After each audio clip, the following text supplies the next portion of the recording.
कब्रिस्तान में कब्र खोदने का काम करता था। कहते मैंने सोचा लाओ उनके पास जाऊं, बुजुर्ग हैं वो, कोई नसीहत की बात मुझे बताएंगे। जैसे हमारे ये बुजुर्ग हैं, कभी इनसे कहना कि बाबा कोई नसीहत की बात बताओ, तो ये अपनी जिंदगी में कोई ऐसी बात याद करके आपको बताएंगे कि जो बड़ी नसीहत वाली होगी।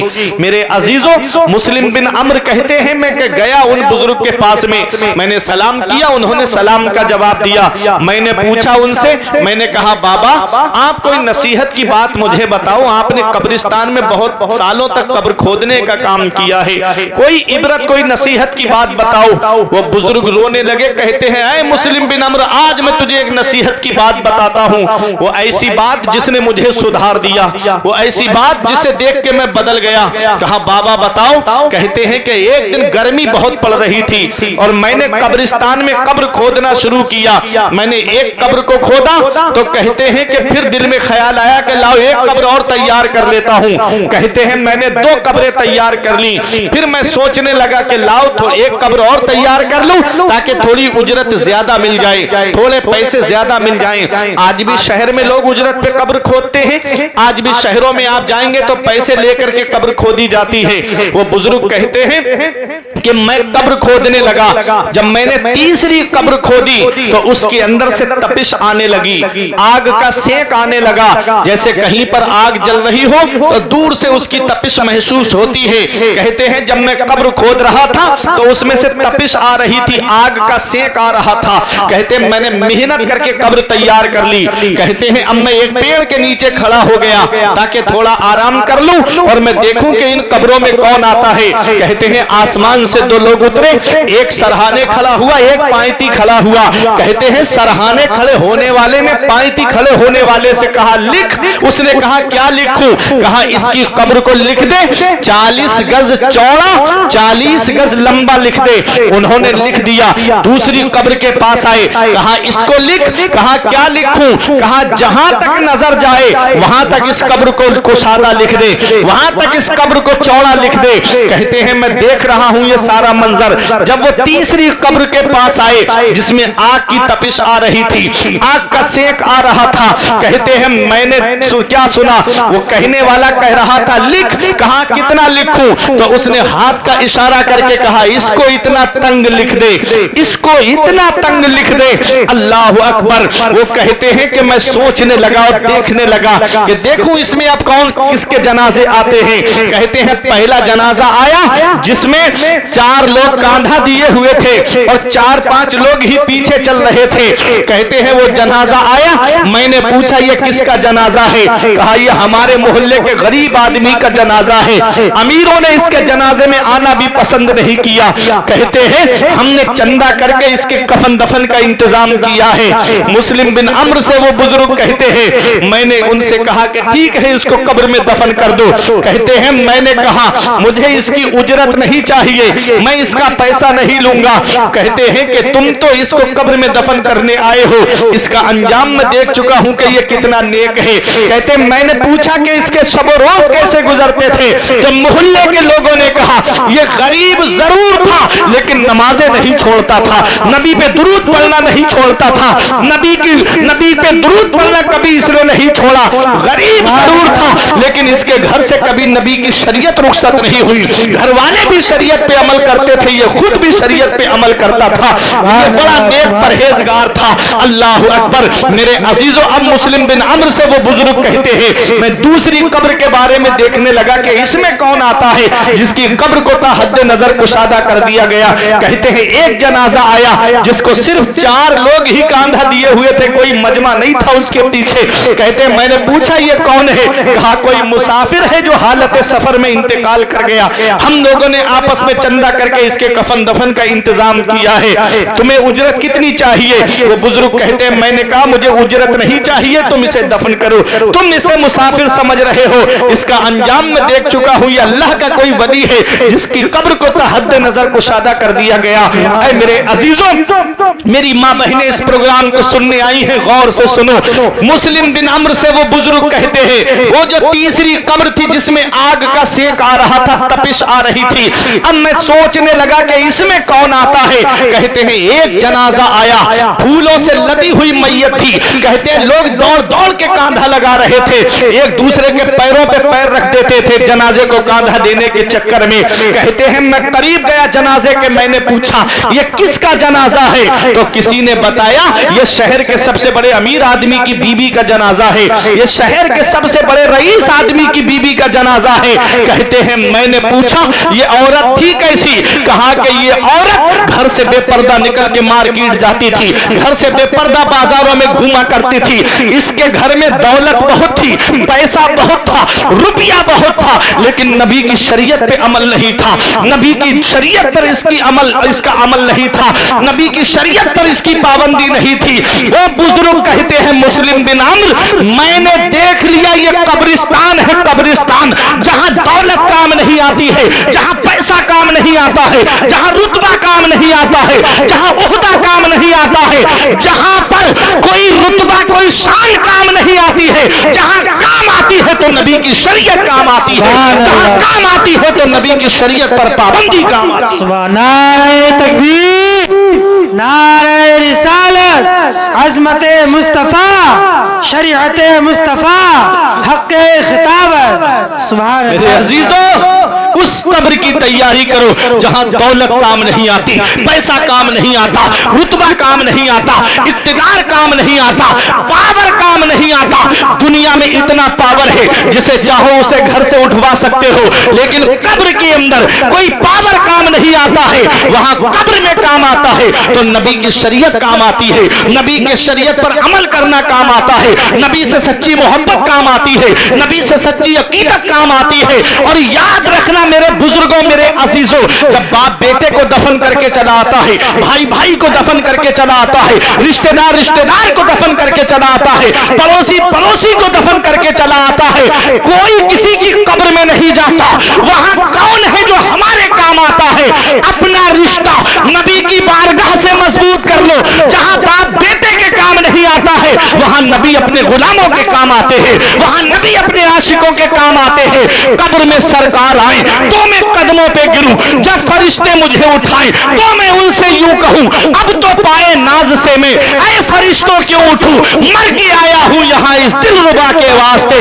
कब्र में लहराएंगे ता हश्र चश्मे नूर के, जलवा फरमा होगी जब तलअत रसूलुल्लाह। सुभान अल्लाह, सुभान अल्लाह, सुभान अल्लाह, सुभान अल्लाह। कब्र में नबी की मोहब्बत काम आती है, कब्र में नबी की शरीयत काम आती है। वो बुजुर्ग कहते हैं मुस्लिम बिन अम्र, उस दिन मैंने देख लिया कि ये कब्रिस्तान है, यहाँ सिर्फ नबी की शरीयत काम आती है, नबी की सच्ची मोहब्बत काम आती है। इसलिए शरीयत पे अमल करके दुनिया से जाओ, नबी से सच्ची मोहब्बत करके दुनिया से जाओ। मेरे अजीजों, ये कब्रिस्तान है, उसकी फिक्र करो, उस कब्र की फिक्र करो, काली कोठरी की फिक्र करो। वो बुजुर्ग कहते हैं उस दिन से मैं जान गया कि नबी की शरीयत पे अमल करना है, नबी के बताए हुए तरीके पे हमको चलना है। मेरे अजीजों, जनाजे में शामिल हुआ करो तो नमाज जनाजा जरूर पढ़ा करो। इससे दो फायदे हैं, नमाज जनाजा पढ़ने से दो फायदे। एक फायदा यह है कि अगर मैयत गुनाहगार है और नमाज जनाजा पढ़ने वालों में कोई परहेजगार है तो अल्लाह उसके सदक़े में मैयत की बख्शिश कर देता है। और अगर मैयत परहेजगार है, नमाज जनाजा पढ़ने वाले गुनाहगार हैं तो अल्लाह मैयत के सदक़े में नमाज जनाजा पढ़ने वालों को बख्श देता है। इसलिए जरूर शामिल हुआ करो, नमाज जनाजा जरूर पढ़ा करो। और शरीयत का मसला भी है कि जब किसी के यहाँ जनाजे में जाओ तो जब तक दफीना ना हो जाए तो उसकी इजाजत के बगैर घर वाले की घर पे मत आओ, ये हुक्म है शरीयत का। और जब दफीना हो जाए तो बगैर इजाजत आप आ सकते हो। अगर किसी के यहाँ जनाजे में गए हो तो मेरे अजीजों, जो हमारे अजीज दुनिया से चले गए, जिनके माँ बाप दुनिया से चले गए, तो वो ये ना समझे कि हम उनके हुकूक से बरी हो गए। आका फरमाते हैं 5 हक हैं जो औलाद पे बाकी रह जाते हैं। अस्सलातु अलैहिमा, औलाद अपने माँ बाप की नमाज जनाजा पढ़े। दूसरा हक आका फरमाते हैं अल इस्तिगफारु लहुमा, अपने माँ बाप के लिए बख्शिश की दुआ करती रहे। औलाद अपने माँ बाप के लिए मगफिरत की दुआ करती रही है। हक है माँ बाप का दुनिया से जाने के बाद कि औलाद अपने माँ बाप के लिए बख्शिश की दुआ करती रहे। अब कौन सी औलाद बख्शिश की दुआ करेगी? जिसे हमने कुरान पढ़ाया होगा, जिसे हमें अपने नबी का दीन पढ़ाया होगा, वो ना मगफिरत की दुआ करेगी।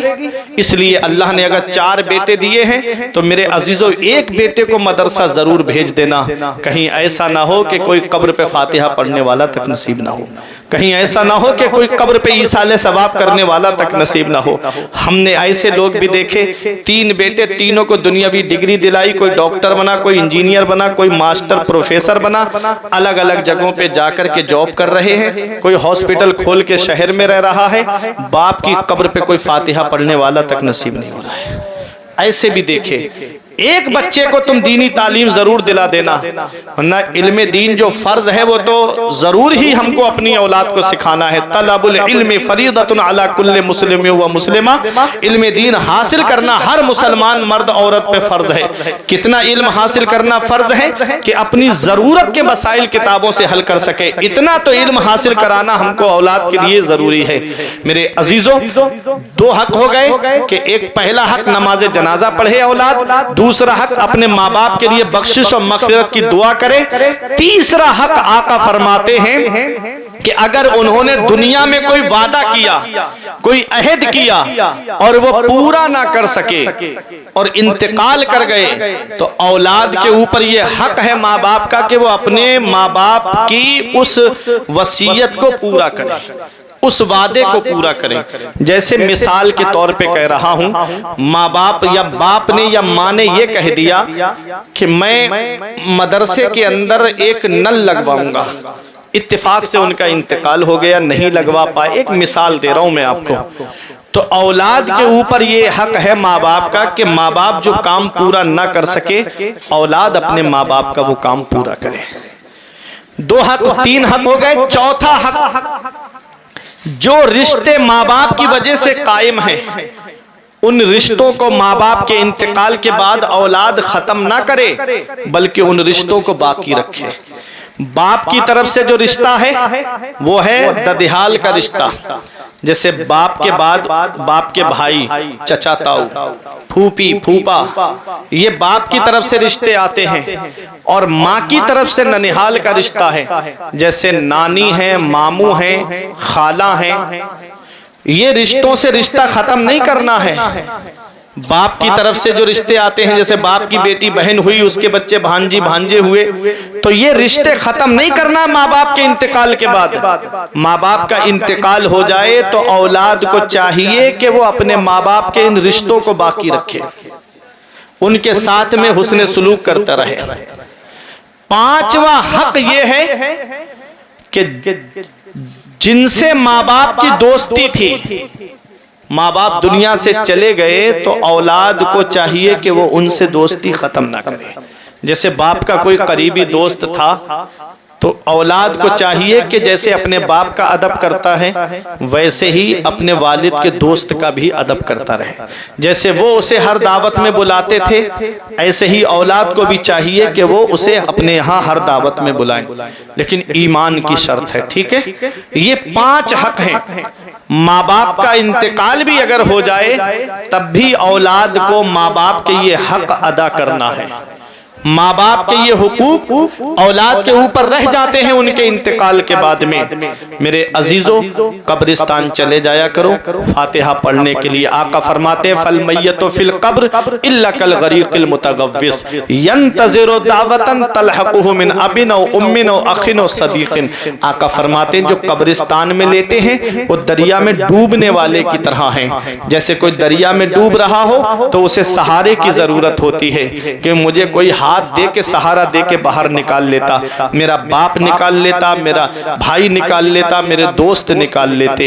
मेरे आका फरमाते हैं जो कब्रिस्तान में लेते हैं वो दरिया में डूबने वाले की तरह हैं। यंतज़िरु दावतन, वो दुआ का इंतजार कर रहे हैं। बाप अगर कब्र में है तो औलाद की दुआ का इंतजार कर रहा है, और औलाद अगर कब्र में है तो वो माँ बाप की दुआ का इंतजार कर रही है। रिश्तेदार अगर कब्र में है तो वो रिश्तेदार की दुआ का इंतजार कर रहा है। दोस्त कब्र कब्र में है तो दोस्त की दुआ का इंतजार कर रहा है। आका फरमाते हैं जब उसे ईसाले सवाब किया जाता है तो दुनिया व मा फीहा से सबसे बेहतर चीज उसके लिए वो ईसाले सवाब होता है। अपने अजीजों के लिए ईसाले सवाब करते रहा करो। आका फरमाते मन दखलल मकाबिरा फक़रा सूरत यासीन खफ़फ़ल्लाहु अन्हुम, जो कब्रिस्तान जाए और एक मर्तबा सूरह यासीन शरीफ पढ़ दे तो अल्लाह कब्रिस्तान के मुर्दों के अज़ाब में कमी कर देता है और पढ़ने वाले को तादाद के बराबर सवाब अता फरमाता है। चले जाया करो कब्रिस्तान, ईसाले सवाब कर दिया करो। पूरा कुरान याद नहीं है तो सूरह फातिहा अलहम्दो तो हर मुसलमान को याद होगी, सूरह इखलास कुल वल्लाह शरीफ तो हर मुसलमान को याद होगी।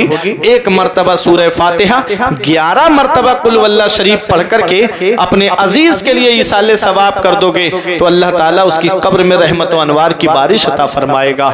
मेरे आका हुजूर सल्लल्लाहु तआला अलैहि वसल्लम के गुलामों आला हजरत अजीमुल बरकत ने एक रिवायत को अल-मलफूज शरीफ के अंदर बयान किया है। शेख मुहियुद्दीन इब्नुल अरबी की रिवायत को नकल करते हुए फरमाते हैं जो 70,000 मर्तबा कलमा शरीफ, अब आदमी कुरान पढ़ा हुआ नहीं है तो चलो हम मानते हैं कुरान पढ़ा हुआ नहीं है तो कलमा शरीफ तो हर मुसलमान को याद होगा। कलमा तो हर मुसलमान को याद है, मुसलमान है तो कलमा याद होगा। कलमा क्या है? ला इलाहा इल्लल्लाहु मुहम्मदुर रसूलुल्लाह सल्लल्लाहु अलैहि वसल्लम। ये कलमा शरीफ तो हर मुसलमान को याद है। इसका सवाब सुनो। आका हुजूर सल्लल्लाहु तआला अलैहि वसल्लम के दीवानों आला हजरत फरमाते हैं, शेख मुहियुद्दीन इब्नुल अरबी की रिवायत को नकल करते हुए कहते हैं कि जो 70,000 मर्तबा कलमा शरीफ पढ़ करके अपने अजीज के लिए ईसाले सवाब कर दे तो अल्लाह कलमा शरीफ पढ़ने वाले को भी बख्श देता है और जिसके लिए ईसाले सवाब किया है अल्लाह ताला उसे भी बख्श देता है। तो ईसाले सवाब कर दिया करो मेरे बुजुर्गों।